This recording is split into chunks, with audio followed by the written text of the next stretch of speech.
thanks for coming on. Welcome. So we got, yeah, thank you. We got Dani Main here with the MWCIA. Correct. Minnesota Workers' Compensation Insurers Association. Correct. Got it right? And you are a Underwriting specialist. Underwriting specialist. Correct. So is that different from a regular underwriter? Yes, kind of. And I preface that with kind of. Typically underwriters, because I've held both positions. Both positions is both as like an underwriter and a specialist. And it's what I do now. So as a typical underwriter, you're literally underwriting the entire file. Like you're looking at loss history and all this other stuff. We are the front-end administrator of the assigned risk plan.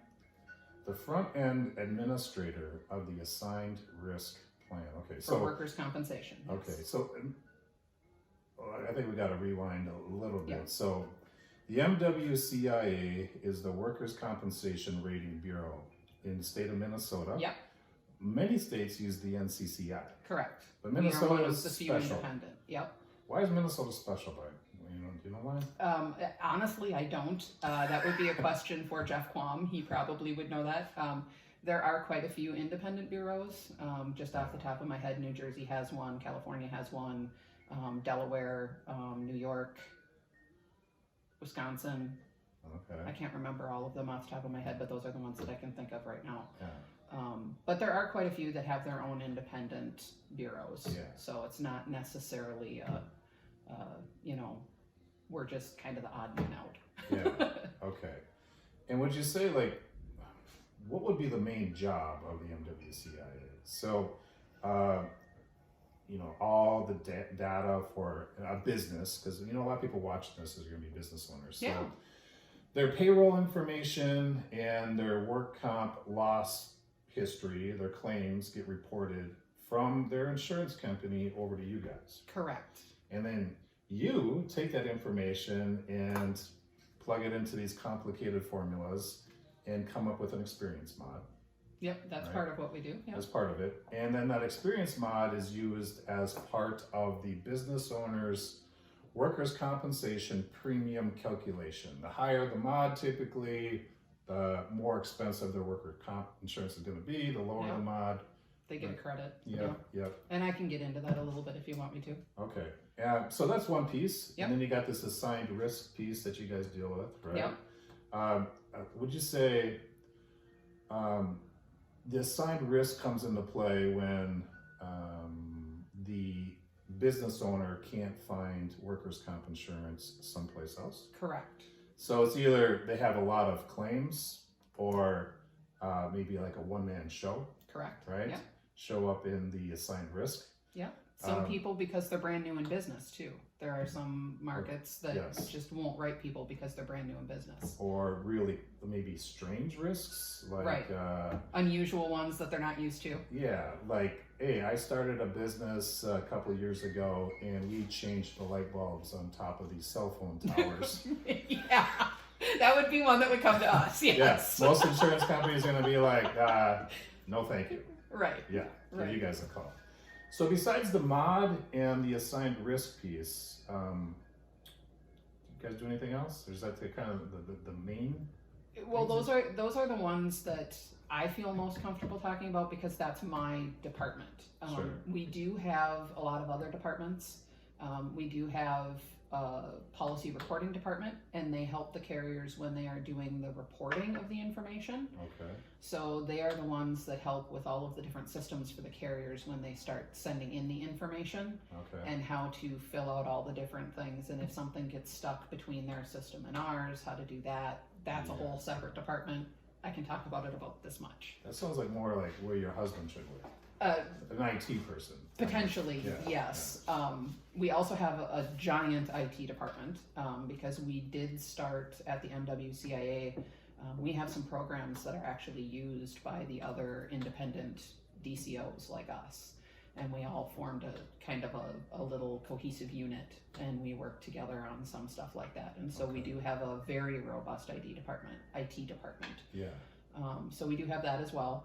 And then probably the other one that I couldn't really give you like a giant, this is every single thing they do, is our actuarial department. And they are probably the next biggest department behind the underwriting department. And they are because they drive what we do. Yeah. Our actuarial department is the department that takes a look at all those numbers that come in. And comes up with rates. Right, and they come up with the rates and the base rates and and trends and data. And so if you're a numbers cruncher and you need a job, actuarial. A bunch of math nerds, right? Well, I'm not even going to call them nerds because a lot of them are a lot more cool than I am. Oh. So fair enough. Okay, so a business owner who employs, 50 people, and they're paying a couple $100,000 on their workers' comp insurance should pay attention to this, because if they're located in Minnesota and they don't do work outside of Minnesota, that's another question. So a contractor or a manufacturer, whoever, does work in Minnesota and outside of Minnesota. And the outside Minnesota falls in like an NCCI state. I don't know how this works exactly. So, or if they do work in Wisconsin. Let's say they do work in Minnesota and Wisconsin. Would their experience mod be calculated by the NCCI? Correct. Okay. All right. So, I cannot speak for the NCCI, but the NCCI has, with the individual DCOs, some of them, not all, they have an agreement in place that if it is a multi-state operation, they will calculate the mod. Okay. And then as far as Minnesota goes, I can't speak for any other state, but as far as Minnesota goes, when NCCI calculates that mod, NCCI is given the information just like we are directly from the carrier. Yeah. So we will literally, if we have already issued a mod, we will pull ours back and use theirs, because we will only have information for Minnesota. They have it for everybody. Okay. And that makes a huge difference for an employer, because if we're only looking at Minnesota numbers, they could be getting a much lower mod and we wouldn't know. So it's important to have all of the data when you're doing that.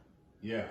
And, I think it's important for business owners to understand the impact of the experience mod on their premium, because I see a lot of business owners who just want to play what I call the quote game. Yeah. Every year they have 2 or 3 agents come in. They say, here's my deck sheets, here's my loss runs, go find the best price, bring it back, lowest price wins. That's it. So that's, approach A. I think a better approach B, is find a risk manager or an agent that is well versed in how to lower your experience mod as close to your minimum mod as possible. That's where the real savings are, I feel. So, let's say your mod is a 1.0 and they are paying $100,000 in work comp.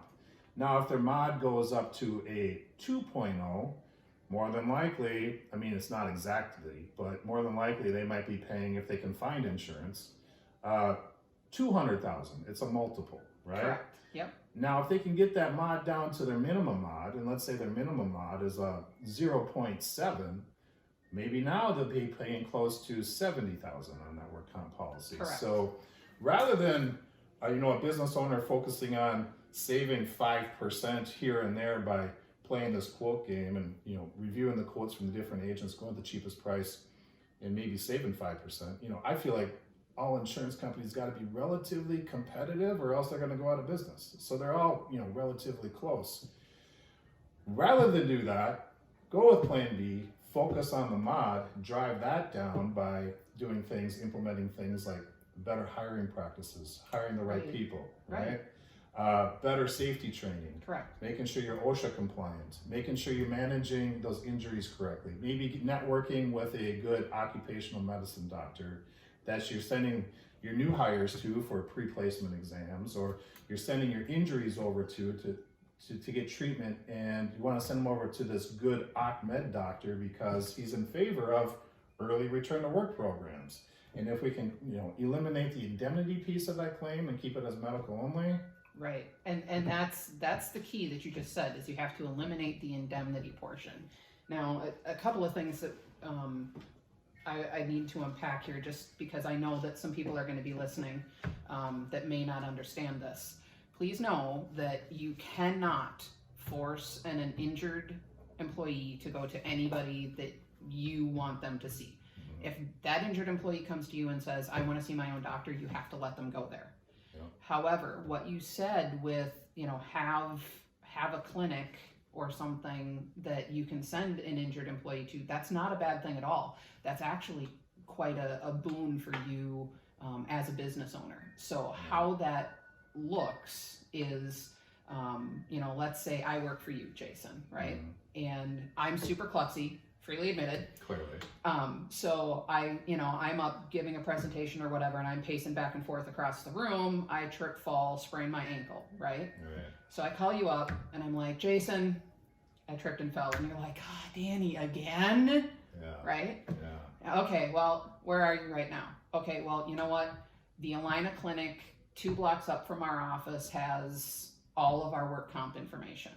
So just go into that Alina Clinic and tell them your name, that you work with our office, and that you got injured when you were on the job. Then you, as the business owner, know all of your information is already with that clinic. They already got it, right? So they're going to know, they already know who to call. They have the phone numbers, they have your policy number, they have all that. Job descriptions, maybe. Right. So they could have all of that already on file. Like, this is what this company does. This is, and then the only thing you have to do as the business owner is pick up your phone and call the 1-800 number on your policy and be like, yep, I just sent them to the clinic that has all of our information. And you, being the good agent you are, I'm sure if your insured has something like that, you're going to already know that, and you're already going to have told the insurance company. So the insurance company's already going to have that on file. Right. So as a business owner, that business owner basically just saved themselves how much paperwork time? They don't have to fill anything out.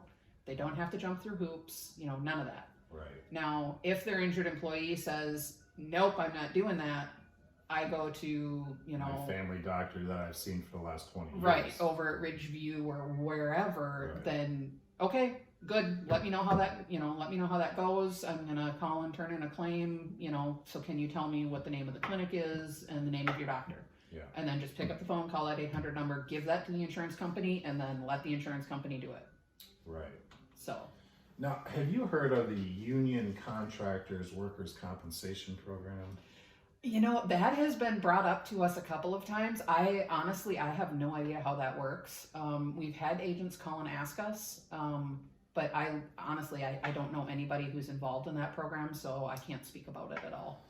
Yeah, so I got a few of my clients. I recommend all my union contractors to become part of the program for several reasons. One, first of all, there's a fee. Okay, the fee is a percentage of the payroll that is considered union payroll. Okay, so that's how they calculate the fee to become a part of the program. But one of the perks is they get 5% off their work comp premium. So they talk to the underwriter over at the carrier. It has to be a participating carrier, but most of the major players in Minnesota for work comp carriers are part of the program. Okay, and right on the deck sheet, it shows the 5% discount. So that discount more than pays for the cost of the program. Right. But one of the main benefits, according to them, and I'm going to screw up some of the terminology, but because they're part of a union and the legal contracts that form the union that the employer, employee, and the union all agree to and sign and all that, that allows them to then straight up dictate, you are going to go see Minnesota Occupational Health for that injury. I don't know if that's, I would tell you that I would check with the Minnesota Department of Labor and Industry on that. Yeah. There are very specific laws based around injured employees in the state. And that is not our purview. We aren't granted that purview through our license at MWCIA. But the Department of Labor and Industry has an entire workers' compensation section on their website. And one of them is for injured workers. And so I would definitely suggest calling there and making sure that that program is okay. And not only that. The last thing I'd want to see is a fine. Yeah. I don't want anybody to get a fine, so Right. call and check. Yeah. So if you go on their website, I forget that there's an entity, a business in Minnesota that takes care of this UCWCP sign-up process, registration process. But if you go on their website, you can actually print off a list of all the contractors that are part of this program. And also you can print off a list of all the preferred medical providers that are part of the program. And the members are obligated to send all their injuries to one of these providers that are on the list. Yeah, that's the part that concerns me. Again, we cannot interpret statute, but I will tell you, there is statute in Minnesota around injured workers. Now, again, that's not our purview. You can go out to the Minnesota Revisor of Statutes and look that up. But I would definitely talk to them, and if you have questions, if you start reading those statutes and you have questions once you start digging into them, like, okay, what does this language actually mean? Yeah. Because I mean, the legalese. It's a statute. It's not always going to be very clear. I speak English. Right. So if you have questions once you start digging into there is an office at the Minnesota Department of Labor and Industry called the Ombudsman's Office. Ombudsman. Ombudsman. O-M. Oh, geez. Okay. B-U-D-S-M-A-N.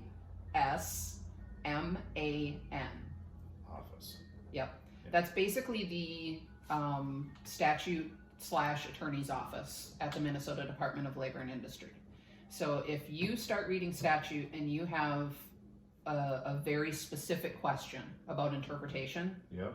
that's the office that you call. And it's a free service. yeah. And they're not going to charge me $300 an hour. Nope. All right. Nope. That's what they're there for. Okay. The Minnesota Department of Labor and Industry also has a dedicated hotline. If you call in, and I can Google it on my phone and find that phone number for you. And it's option 3 when you call in. And there are dedicated people just to answer work comp questions. Yeah. And so depending on what the question is, they may be able to even answer that for you. Okay. So, I mean, if it's a question that's a common question, they may be able to do that for you. And it's interesting how the Department of Labor, OSHA, MWCIA, all you guys are working together, for the greater good. It's a lot of different entities that kind of get their hands in, safety, work comp, and Right. It's a little confusing sometimes on, okay, who do I reach out to for this question? Right. You can always call our office at the MWCIA. If it's not us, if we don't handle that, we will do exactly what I just did and say, nope, this is who you have to call. These are the people that are the ruling entity that can tell you the answer that you are looking for. Whether it's the answer you want to hear, I can't tell you, but they can tell you the answer that's the actual correct one. Yeah. But you can, by all means, anybody who's listening to this, you can always call us at MWCIA. We are more than willing to, answer questions or direct you to the right people. That's what we're there for. Yeah. And I'm not afraid to ask questions. No. So that brings up a question. I email you or underwriters over at MWCA quite a bit. Do you get many agents, insurance agents, contacting you guys with questions? All the time. Yeah. Yes, that is the primary bulk of our calls. Actually, okay. All right. is insurance agents. Okay. And I will say for anyone listening to this podcast, I actually teach a class pre-COVID. Hopefully, once immunity and stuff is out, we can get back to it with the Minnesota Department of Employment and Economic Development, the Minnesota IRS, some folks from DLI, and the Fed IRS. And I can send you the link to that for your employers to sign up. Anybody who's ever been in business in Minnesota, even if you've done it for 50 years, somebody who's brand new in business in Minnesota, it's a great class to go to. I mean, we touch on everything, including work comp in that class. But part of why I say that is when you say we are intertwined with all of them, yes, we are. Yeah. We aren't a state agency. We are the Minnesota Workers' Compensation Insurers Association. Yeah. But we are a nonprofit. We aren't a state organization like Minnesota DLI or the Department of Employment and Economic Development. We have our own separate license that allows us to operate and do what we do, and we have to file that with Commerce every year. Now, part of that license, though, says that we will help. The word is escaping me. I don't want to say control, because we have no control over work comp in Minnesota. Okay. That's not within our purview. But we will help give information out. Guide. Guide. Thank you. That's a great word. We will help guide some of these other agencies. Sure. So things that we do is, we have the manuals. We are the people that put together the manuals and do the manuals. We are the people that do the work comp filings in the state. Okay. For things like the TRIA that just got renewed, things like that. We are the entity that does that for the work comp portion. Gotcha. So we do have, our systems do talk to, let's say, DLI. DLI systems then will talk to the Minnesota Department of Employment and Economic Development systems.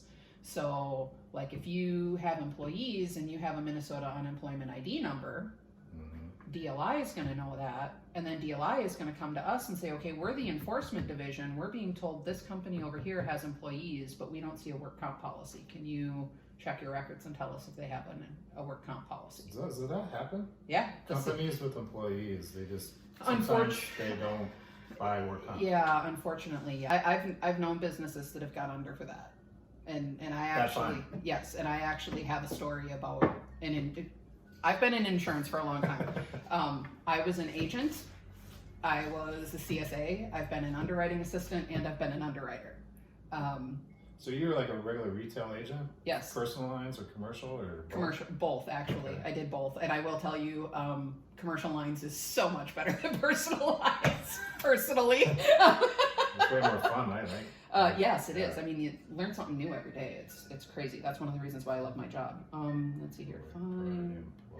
Work comp, Minnesota, DLI. No, I think like the state of Texas, they don't even require employers to have work comp. Have you heard that? Okay, so I know everybody has it. I know this. I know this from my previous job, being an underwriter and work comp at a brokerage firm. Texas and Florida are insane areas. As an insurance agent, I would tell you, just walk away. Just walk away. There is laws in both of those states. Florida, it's completely confusing. I still don't understand what Florida's are. Texas, you have to have over a certain number of employees before you're required to have work comp. And the companies do all sorts of things, including like splitting out different branches of their company into different. So I got 5 employees here and 6 employees there, and right. So they don't exceed the threshold. Right. So it can really be interesting. Yeah. Let's see here. I'm trying to find that.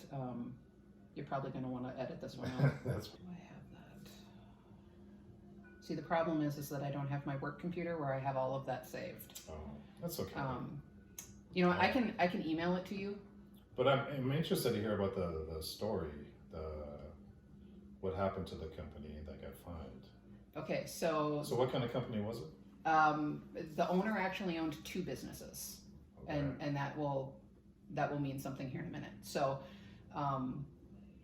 the owner, I'm not going to say what the businesses were. I'll just say the owner owned 2 businesses. Can you say what kind they were? No, because it's local. Oh. So I'll just say this is a local thing. Okay. So I'll just leave it at that. 2 different counties, Wright County and McLeod. Okay. I know what that is. No, I'm kidding. Go ahead. So he's actually back in business now, okay. I think, but not in our area. So the owner had about, I don't know, what was it, 20 employees, I think. I really wish I would have brought my script from my class, because I can't remember it off the top of my head and its numbers, but he had I think 20 employees. Yeah. And we end up getting a phone call from the Department of Labor and Industry while I'm working at this agency as an agent. And they're like, hey, we have you down as the last agency. Mm. Did you write him work comp coverage anywhere? No. They're like, so you don't know what happened? And I'm like, no. Can I ask why you're asking? And long and the short of it was a lot of hemming and hawing. They finally told me there was a loss, and it was a fatality. Oh. So they were looking for coverage because obviously you don't want to have to go to the state fund if there's coverage, right? Yeah. You don't want to have to use that. So they were just trying to find coverage. We did not have it. So me being kind of an insurance nerd, I'm like, well, did he have it anywhere, right? Right. So then I just started following it in the news because I'm like, I just got to know. I'm an insurance nerd. Well, turns out he didn't. When he left us, we made him sign a form that said, I am aware that if I do not carry workers' compensation coverage, I am subject to the following fine and penalty. And I made him sign it. I made him sign it and date it before he left my office. Because I'm like, I'm offering this to you. If you don't want it, you are going to sign on the dotted line because I will not have my E&O come back on me. Yeah. That's smart. Smart. So I made him sign it. And so I went back and I looked at the date that he signed it. And then I went forward and I looked to the date of the accident. And it was a year and a half, later. 2 years. And he had about 20 employees. Right. Yeah. Close the doors. Like that's huge. Like unless you're like 3M, General Mills, you're not going to be able to pay that. Right. Yeah. So a lot of the people in my class ask when I actually like read this off, because I literally pull out my notes from it, so I know I'm using the correct numbers. And a lot of the people in my class go, whoa, how come that never made the news? How come we never heard about that? Well, you didn't hear about it because the state didn't levy the fine. Why didn't the state levy the fine? Because the guy was on the train with the man in black on his way to Folsom for embezzling from his other company in McLeod County. Which was why he stopped paying for all of his insurance policies, because he needed the money, because he was trying to flow what's going on in McLeod County. Oh my gosh. So what a mess. Yeah, so it was really interesting, and a couple of my coworkers, every now and again will still get a random email. Hey, look who's back in the news. Really? Yeah. Oh my gosh. So yeah. Yeah, not good. Okay, so now that people got a little bit of a backstory on what the MWCIA is all about, and you are an underwriting specialist for the MWCIA. Yes. And can you give me a little backstory about, little Dani growing up in Howard Lake, right? Yeah, I grew up in Howard Lake, yep.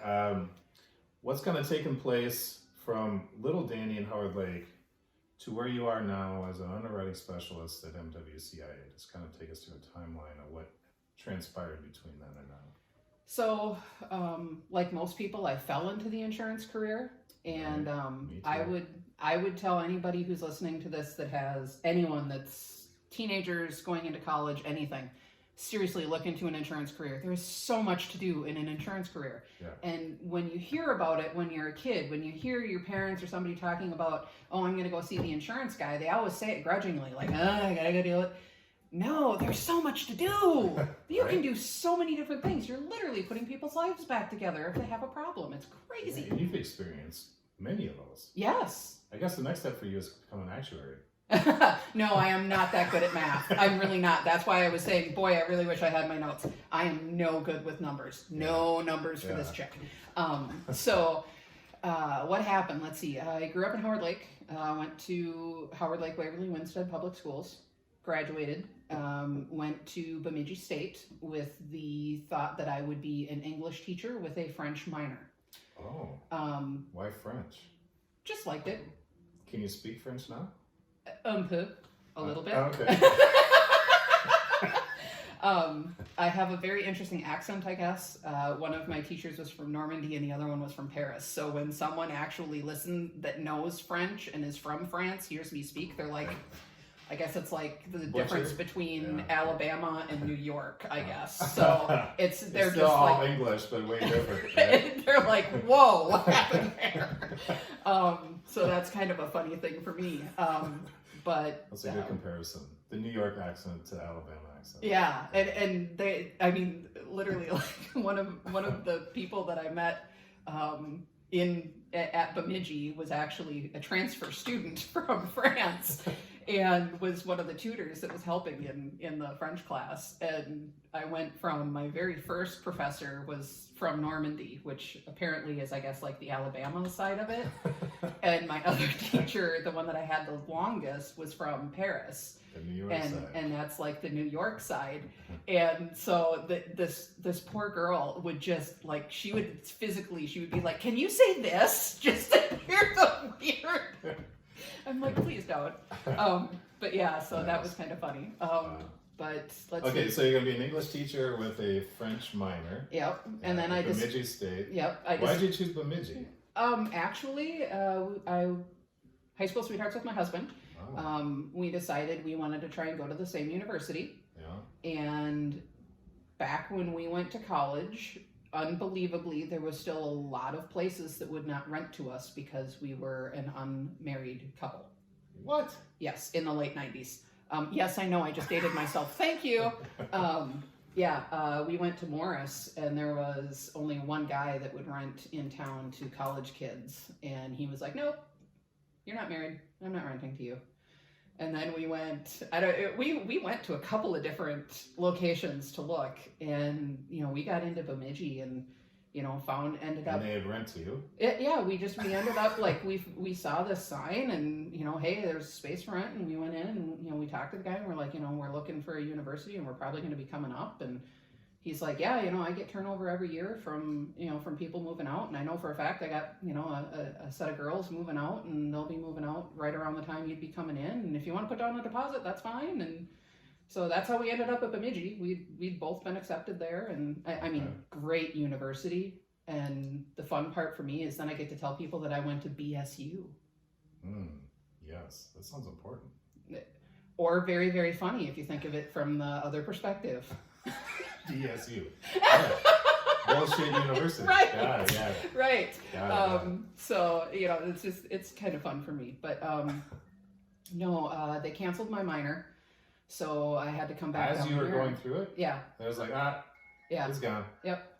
So I enrolled at the U of M, but could not afford, like most people trying to pay their way through college, couldn't afford to go to college and keep a roof over my head and keep food in my belly. So I became a working stiff. And years go by, and one of my neighbors in Howard Lake, after we'd moved back out there, worked for an insurance company. Okay, so you tried the U and you're like, man, I just can't make this go. Yeah. You know, it's just too much. You know, Yep. I got money. I need to make money. I gotta pay live. tuition. I Yep. gotta do my studies. I'm like, squash. Yeah. Not gonna do it. Yeah, just couldn't So then you just start working. Yep. Okay. Turned into a working stiff. Yeah. And I worked a lot of really hard jobs. So when people say it's Like hard, like hours, or like hard, like hard, physically hard, hours hard. I worked overnights at hotels. I worked in housekeeping at hotels. I would do waitressing, be a server. Me too. So, I mean, and a lot of the things that if people have never done those jobs, they really take for granted how difficult some of those jobs are. Right. I have a similar story. So I didn't start college right out of high school. I worked for a year. Okay. Because I was kind of a rowdy kid and I had some fines to pay off, right? It is what it is. Happens. we were all young once. Right. We're not always the brightest bulbs when we're young. Right. So I did concrete work for a year. Oh. Now that is some work, man. Yeah. And I did that for a year. The guy that I worked for paid me cash, four $100 bills every Friday, and sun up to sundown, 5 days a week, sometimes 6. And so when you start college, I mean, you think about, okay, if I don't take this college thing seriously, this is what I'm looking at. You know, It's like straight A's. Oh, I wish I could claim that. I was working overnights in college. So, funniest story for me from college was I was in the middle of my French final, and I had to work a shift and a half. Mm-hmm. So I had to go in because somebody got sick. So I had to go in, I want to say it was at like 7 o'clock at night and work until like 7 o'clock in the morning. And do you think if you said, no, I'm not coming in, would they have fired you? It was a college town. There was a lot of people that were looking to make money. Okay. Yeah. And I just wasn't raised that way. Like, no, your boss calls you, you show up to work. Okay. You know, Sure, that's just kind of, Yeah. blue collar family. That's what you do. Yeah. So I fell asleep during my French final. Oh. And my teacher, the guy from Normandy, literally kicked my desk out from underneath me. Oh. That'll wake you up in a hurry. That'll wake you up in a hurry. So Yeah. I went from being an A/B student in high school to being like, there were classes I had to drop because I just couldn't handle You're just stretched too thin, huh? Yeah, I couldn't handle the full-time work and the school work and keeping my grades up, Yeah. especially working overnights. Right. But to this day, I still am able to concentrate better at 2, 3 in the morning than I am at like 8 or 9 in the morning. Really? Yep. Because, well, I used to have to balance the hotel's Yeah. books with Yeah, a you used 10-key to. calculator and a pencil. So, At that time of the day. yeah. So, Yeah. I mean, that's when my brain is working. I do crypto quips at like 2 in the morning. It's weird. Don't get me started. I don't even know what that is. It sounds like a game. It is. It's like a code. It's a spy code. Oh, They okay. take a phrase or something and they jumble up all the letters and turn the letters into something else. So like A could equal J, and then you have to figure out what the sentence is based off that. Gotcha. Yeah. No, my brain shuts off at 10. If I'm not snoring by 10:30, there's something wrong. Oh, I wish. It'd be so nice. Yeah, no. No. Okay, so you went to the U for a while. You're like, this ain't for me. I'm just gonna work for. I didn't even make it in. Like I enrolled, and then like I got the cost for the books and stuff, and I'm like, You're kidding me. That still blows my mind. I physically cannot swing that. A $250 textbook, really? Right. You know, it's like And that's for a used one. so stupid. Yeah, so I couldn't do it. So the most disheartening thing for me is that I was one class away from getting my Bachelor of Arts. Oh shit. One class. And now I would have to start all over again. Oh man. And that's a bummer. In your 40s, it's just, Yeah. I got 2 kids in one's almost in high school. She's in 6th grade. The other one's in 8th grade, going into 9th grade. I can't even comprehend the level of work they are doing at their age now. Right. Like my daughter in 6th grade is doing stuff that I did as a 9th and 10th grader in math. And I'm like, there's no way I would do a college class now. There's no way. Yeah. It's crazy. So, yeah. So anyway, so my neighbor. So you did some hard jobs right out of college then, right? Yeah. And then somehow that developed into insurance. Well, so I had a neighbor that worked for an insurance company, and I was For like a carrier or an agency? brokerage firm. Okay. And so at the time, every job I've ever had, I've always ended up in management. So at the time, I was managing a large chain jewelry store here in Minnesota. Okay. I was one of the many managers they had. There was like 4 managers and then a regional, and I was one of the 4 store managers. And I was just getting burnt out. It wasn't for me. Retail hours. Yeah. Well, and not only that, but just the culture of the retail industry was not for me. And when I hear management too, I think a lot of times you get stuck in almost like a babysitter. Yeah. Position. Yeah. Yeah. Don't do that. Right. Yes. And for me, I'm very much so. I like to help people and I like to reward people for what they do. And this particular chain of stores did not feel that way. It was very much so, we're going to reward the people at the top, and the people who are actually out walking the floor for 10 hours a day on carpeted concrete, they're fine. They're a dime a dozen. And that just doesn't work with my personality type, especially having been that person that walked so I was always in a constant clash. Yeah, So, I'm with you. I mean, sure, this is an entry-level position, right? Right. But that doesn't give you a right to treat them like crap. And Right. without them, you're out of business. And I literally Out of business. I literally said that once in a meeting where they said that they were going to give all the managers raises, and I'm like, well, what about the staff? And they're like, well, no, because you guys run. And I'm like, no, because without them, we wouldn't be here. Yeah, exactly. Like our store would not have made this amount of money to get this whatever, I can't even remember what they called it now, bonus or whatever. I'm like, we wouldn't be there without these people. Yeah. And oh man, they're like, Are you crazy? Oh, Yeah. I was getting beat up on all sides, and that was the end for me. That Yeah. one was the end for me. I'm like, that's not my personality type. I can't take advantage of people like that. Yeah. So Well, good for you. I went home and I went across the street to my neighbor who was my friend, and I'm like, do you know anybody in your building that's hiring? I don't care. I will answer phones. I do not care. I have to get out of where I am. And she's like, it's really funny that you came over. I was going to come over and talk to you tonight. What? She goes, our secretary walked out the door today. Just out the door. Crazy. She's like, she goes, I know you can type. She goes, I know you can write well. She goes, would you be willing to just come and answer the phone and do stuff? And I said, well, sure. And she goes, okay, well, we hired a temp just for a week or two so that we can get all the paperwork and everything shuffled around. She goes, hand me your resume, I'll bring it in tomorrow, and then we'll call you. So I emailed her my resume, and she calls me. She's like, hey, can I come over quick? And I'm like, sure. She's got the owner of the company, who she's friends with, on the phone. And he's like, well, our secretary was the sister to one of our underwriting assistants. Secretary left, sister left. Oh. So they're like, now we have 2 positions open. Oh.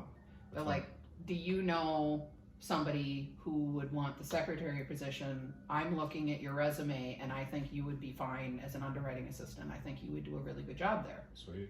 And I was like, if you're willing to hire somebody without the experience, I'm willing to give it a go and try and learn. And I don't have a problem with that. And thus started my insurance career. How old were you at the time? 22, 23. Okay. Long time ago. Yeah. So, I've been in the industry for 20, 20 years. So your first position in insurance was an underwriting assistant. Yeah. What were the other positions you filled along the way? So I had 2 different companies and never left that same desk because one got bought out. Oh. So that's always fun. Yeah. You stay in the same cubicle, but you work for somebody new. Right. Then I went over to the agency side, and I worked on the agency side for a while. Discovered that I liked working on the brokerage side much better. So Like the back office stuff more. Yep. So went back over to the brokerage side because I don't know if it's the fact that I wanted to be a teacher. I love being able to teach people. Like this is why we do this. Yeah. And so I ended up back at a brokerage firm, and then I knew some folks over at MWCIA, and they had an underwriting position open. And I was part of an insurance organization called the Insurance Professionals of IAIP, International Association of Insurance Professionals. Okay. Sorry guys. I'm no longer a member there, but I had a lot of contacts. Oh. And so they said, hey, can you blast this out to your contacts? Because, we're looking for somebody. And so I did. And so I was, I had somebody who worked at MWCIA that was part of it with me. And I happened to be the regional vice president at the time. So they were like, hey. And finally they called me up and they're like, why are you not applying? At the MWCA? Yeah. Okay. And I said, because I like my job. Like, I really do. Like, I love the agents that I work with. I have a great rapport with them. And again, this was at the brokerage you were at? Yeah. Okay. And I said, I built up my book of business. I get along gangbusters with my underwriting assistant. Like stuff's going good. Like, I don't want to rock the boat. Yeah. And they're like, no, we really think you're the one. Like, we need you to come over and interview. And then they laid down the benefits package, and it was one of those things where, I was a mom, my kids were young at the time, and boy, they gave me every other Friday off. Like, this is my Friday off. Oh, nice. So, with 2 kids at home, and I get a weekday off, that means I can go volunteer at their school, and I don't have to take time off. Yeah. That means I can go pick them up from school. Yeah. You know, Yeah. it's all these little things, and just, I mean, they wouldn't have even had to pay me better, but they did. But just that extra day off, Brandon, don't watch that. Yeah, Brandon. But I mean, and it's just been, I can't say enough great things about it. I mean, with everything I've done in the insurance industry, I can say definitively that there is not one other industry that offers so many opportunities to people. I mean, I could have gone anywhere in this industry once I got into that underwriting position. Right. I could have moved to a carrier. Yeah. You know, instead of a brokerage firm. I could have moved into claims. I could have moved into adjusting. I could have moved into actuarial. There's all these different things you can do. And if you love helping people and you love teaching people, there's not one industry that I don't think fits any better. Yeah, and I think proof is in the pudding. From, you know, I feel like the people I know, once again, they never planned on getting into insurance, Right. but once they're in it, they don't ever leave. Right. You know? Right. Yeah, so that's a good sign. Right. Yeah. You know, and I mean, you get, this is, guys, this is literally what insurance is like. This is what we do. We literally just kind of sit around and talk all day. But we actually are working when we do this. Exactly. Exactly. Yeah, well, that's great. And so how long have you been at the MWCIA now? Going on 7 years. Okay. Time flies when you're having It's fun. going well, huh? Yeah, and I mean, again, we have a different setup there than you know, like for underwriting, because we are the front end administrator of the assigned risk department. So we can't tell anybody no. So you're not necessarily underwriting who the risk is like you would at a regular underwriting job. Yeah. They're coming in and they're coming in. Like Yeah. there's no ifs, ands, or buts. You're writing them a policy. So what we do from an underwriting perspective, as far as the assigned risk department goes, is we basically check class codes.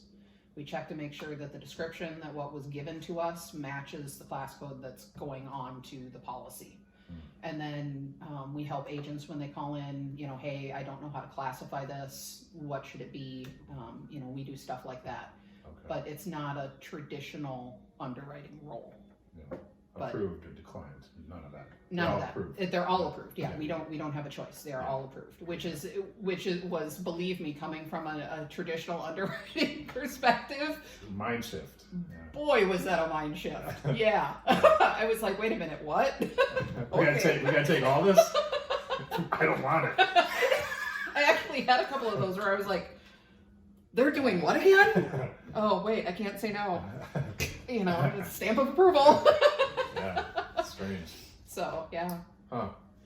I guess a couple more things I wanted to touch on before we wrap it up was the MCPAP credit, Yes. Minnesota Contractors Premium Adjustment Program. Correct. And the class you offer, you mentioned it a little bit ago, just touched on it. You mentioned that like you like to teach Mhm. people, right? So I guess let's go to that MCPAP credit, Yes. right? Can you talk a little bit about what it is, who might qualify, the application process, and Yeah, so the Minnesota Contractors Premium Adjustment Program, we have lovingly termed it the MCPAP, because that's a really long word to say. same thing. So what that is it's for contractors that pay prevailing wage. We are aware that there are contractors in the state that do not pay prevailing wage, and that they can underbid our regular contractors, and because they don't pay prevailing wage, their work comp is going to be cheaper, all of that. Like it all comes into play.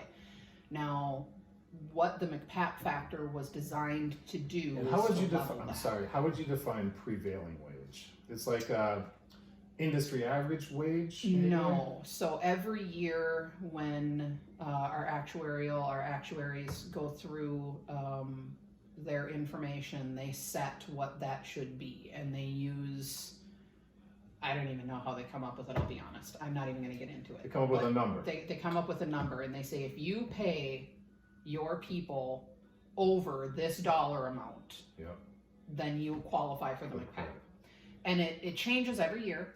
It goes up by inflation, and they review it every single year. I think this year it's $28, if I remember correctly. Mhm. I can look it up for sure and let you know it's out on our website. So, You can apply for it online. It's super easy. If you don't qualify, the system just won't let you finish the application. Yeah. Let's say you qualify, and then you realize after the fact, oops, I put in some wrong information, I need to go back and correct it. All you have to do is log back in, and just start filling it out again, and you'll get this little box that'll pop up and it'll say, oh, we already have an application for you. Did you need to revise any of that information? And you click a little box and say yes, and you're done. Yeah, nice. So we try and make it as easy as possible for the contractors. We understand that, keeping paperwork is not what somebody in contracting wants to do. Yeah. Right? Like, Yeah. paperwork is the last thing on their mind. They're working, an awful hard job, and they just want to get their job done and go home. Yeah, and this MCPAP credit can be substantial. It can be, yes. What's a higher credit that you've seen out there? Honestly, I don't have my work laptop with me, so I can't. Well, I can tell you. I can tell you. I have one client right now that's getting 20% off their work comp premium. Nice. 20%. Good for them. 20%. Yeah, that's huge. Yeah. Good for them. I mean, if they're they're right around the $150,000 mark as far as total premium, so. I mean, they're looking at like a little over $30,000 off. Yeah, that's great. Good for them. Yeah, it's huge. So it doesn't hurt to apply for it. No. I mean, you fill out the paperwork, you either get accepted or declined, and if you get the credit, then they'll let you know how much your credit is. Right. That's it. And then it automatically gets applied. Like, they don't have to do anything else. All they have to do is turn in the application. If you're approved and you get the credit, then it's automatically applied. Your insured has to do nothing else. Your carrier gets notified, it gets put on your policy. Yeah. And what's the deadline for that, for the application? April 1st. April 1st. So April you can, Fool's Day. yep, so you can start filling it out in January. That it always opens up in January. Yeah, because you're recording payroll for that previous year on that Correct. application, right? I can't remember if it's the first previous year or if it's 2 years. back. I think Okay. it's 2 years back, Okay. because we need to be able to look at the audited information. Okay. The audit premium. Because we need to be able to verify. Yep. I don't remember where I was now. I apologize. January 1st to So April 1st. January 1st to is April the 1st. application Yep. dates. And then depending on when your effective date is of your policy, you can have a 0.02 penalty applied if you apply after April 1st. Okay. But here's the kicker, and this is where it starts to get a little bit confusing, and I apologize for those who are listening. You only have 90 days after the effective date of your policy to apply. Okay. So let's say your effective date of your policy is, let's see, April, May, June. So let's say it's May 15th, Yeah. right? Yeah. And deadline was April 1st. Yeah. You can still apply because it's within 90 days of that effective date of your policy, Okay. right? Yep. So if you have questions about that, okay, can I still apply? Would this still work? Just give us a call, because each case is going to be individual. So, I hate throwing hypotheticals out on the table. But even the penalty is it 2%? 0.02. Yeah. So if you rather than getting a 20% credit, you might get an 18% credit. Right. Still, I mean, you might as well apply. Right. But The only downside to the MCPAP is that for contractors who are close to a 1.00 on their experience mod, it will drive up your experience mod. So a little bit. Yes. Yep. So and it's not a lot, like you said, it's just a little bit, but I know for contractors, unfortunately, they are based on their experience mods. Now, we've tried to tell people over and over and over again, do not use experience mods as a basis for a contractor. Yeah, so contractors sometimes, if their mod gets above 1, that will Keep them from getting a job. Yeah, they're not allowed to bid on a job Right. or work on a particular job because the general overseeing that job views then that contractor as an unsafe worker. Right. And that's not all. Seriously, that is not always the case. And, Right. and we have tried to tell people numerous times, do not do that. I mean, it could be an auto accident that wasn't your insured's fault, and it's gonna, wasn't your employee's fault, and it's gonna drive up your mod. It has nothing to do with you being a safe employer or not. Right. Regardless, we know it happens. Right. So, if that MCPAP drives your mod up above a 1.00, and now you are being kept from bidding on jobs, you can send us a letter on your company stationery and tell us what year you want us to take off. So let's say it's the most current year. Hey, you don't even have to tell us it drove your mod up. You can just say, hey, I applied for and got the McPap factor, and I want to have it removed. Yeah. And we can. It's an optional program. So if you tell us you don't want your McPap factor, we can take it off. Yeah, but we're talking like, okay, your mod is like 1.02, and you can take that McPap credit off, maybe get it under a 1. But if your mod is a 1.7, that's not taking the McPap factor off isn't going to do a thing. It might bring it down to a 1.65 or something, but maybe, And that depends too on whether or not your experience modification factor is limited, which is a whole nother thing that we can get into if you want me to. I wrote the computer-based trainings for the experience mods out on our website. Okay. So anybody who has a question about experience mods, any one of your employers, it's a series of 3. Okay. They're roughly 20 minutes. Okay. It's like 18 minutes and 19 minutes and 15 minutes. It's all about what the mod is, how it works. How to read your worksheets, how it works, how it's factored. It literally breaks down the whole thing. Nice. That's online? It's online. It's free for anybody. NWCIA.org? Correct. Yep. Scroll down. Right on our homepage. You don't have to go anywhere. Just scroll down and you'll see online training. And it's in the underwriting section. Oh, cool. So, and there again, it's 3 of them, so you can choose whichever one you need to have. But we don't get into a limited mod a whole lot. But if you get an experience mod worksheet, and I apologize for the abbreviation, experience modification worksheet, and where it shows that number in the box, where it shows what your mod is in the box, if you see an asterisk next to that, it means your mod has been limited. Which means the system automatically said, judging by this insured and how much their payroll is, and and the class code that they're in, we don't think this insured could handle the mod they actually have. And so so you'll see a little asterisk next to the box. And so then if you look on that experience mod worksheet, if you look up right at the tail end of the actual calculation, you'll see their real mod. So a lot of times what happens is we had an insured right before I started, I think, who had a disgruntled ex-employee come in and shoot up the place. And there was a lot of injuries. And this particular company's mod went up above a 3. Oh. But because the system looked at it, and it's all computerized, like our actuaries don't sit down with the millions of companies we have in Minnesota and figure it out by hand. This is all computerized. Yeah. So the information comes in from the carrier on what's called a unit stat card. Yeah. And the carriers, if they make a mistake, can revise that.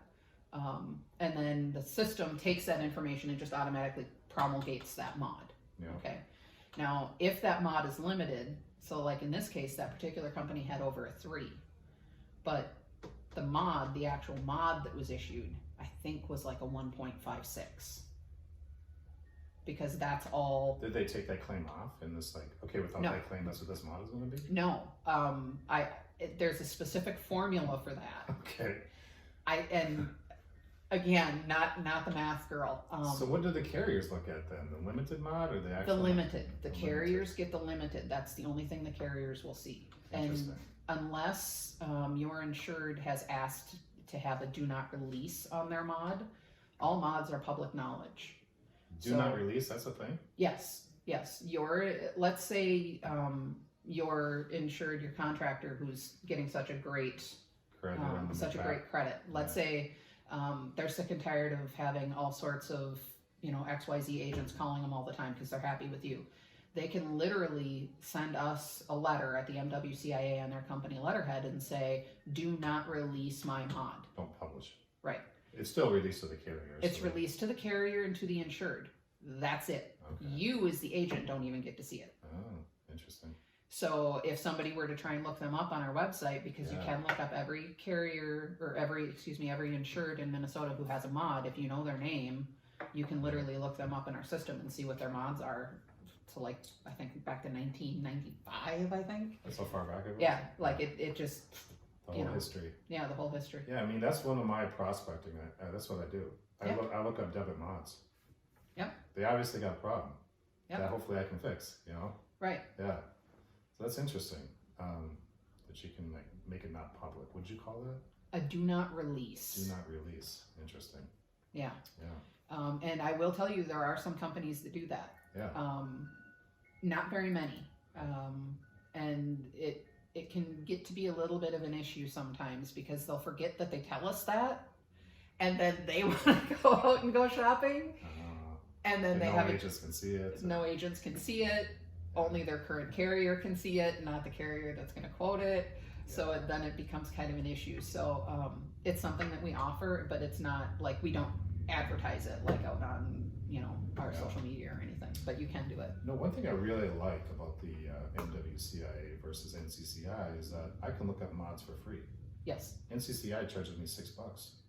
And I believe, don't they have a stipulation on there that you have to be the agent or something?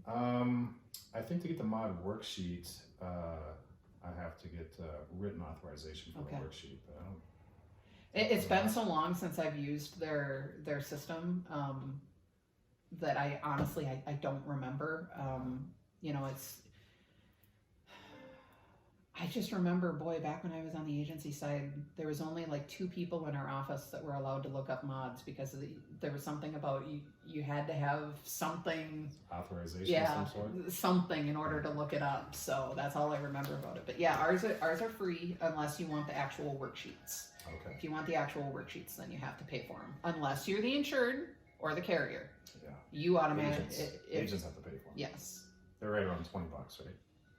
Well, it depends. It depends on what you want to do. If you want just a single one, if you want to do a silver membership, which gets you 20 of them, that's $150. Or you can do a platinum membership, which gives you access to, I think it's the rate making report and unlimited experience mods.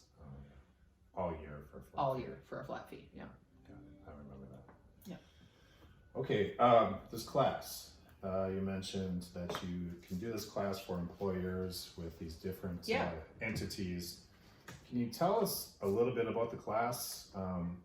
Why some things that might be discussed and why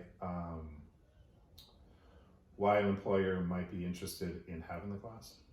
Yeah, so the employer goes to their locations and they hold them around the state. So we do travel. Give me just a second here, I'm pulling it up. It actually comes up as a tax workshop if you Google it. So it's the Employment Taxes and Employer Responsibilities Seminar. Okay.